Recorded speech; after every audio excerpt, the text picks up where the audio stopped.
Welcome to mega 9 TV. AP CM Chandrababu తన cabinet మంత్రుల పనితీరు ఆధారంగా తాజా ర్యాంకులు ఇచ్చారు.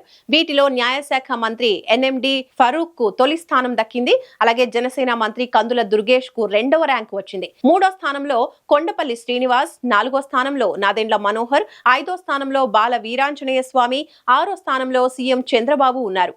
ఇక ఏడో స్థానంలో సత్యకుమార్, ఎనిమిదో స్థానంలో లోకేష్, తొమ్మిదో స్థానంలో బీసీ జనార్దన్ రెడ్డి, పదో స్థానంలో పవన్ కళ్యాణ్ నిలిచారు. 11వ స్థానంలో సవిత, 12వ స్థానంలో కొల్లు రవీంద్ర, 13వ స్థానంలో గొట్టిపాటి రవి, 14వ స్థానంలో నారాయణ, 15వ స్థానంలో టీజీ భరత్, 16వ స్థానంలో ఆనం రామనారాయణ రెడ్డి, 17వ స్థానంలో అచ్చెన్నాయుడు, 18వ స్థానంలో రామ్ ప్రసాద్ రెడ్డి, 19వ స్థానంలో గుమ్మడి సంధ్యారాణి, ఇక 20వ స్థానంలో వంగలపూడి అనిత, 21వ స్థానంలో అనగాని సత్యప్రసాద్, 22వ స్థానంలో నిమ్మల రామానాయుడు, 23వ స్థానంలో కొలుసు పార్థసారథి, 24వ స్థానంలో పయ్యావుల కేశవ్, 25వ స్థానంలో వాసంశెట్టి సుభాష్ నిలిచారు.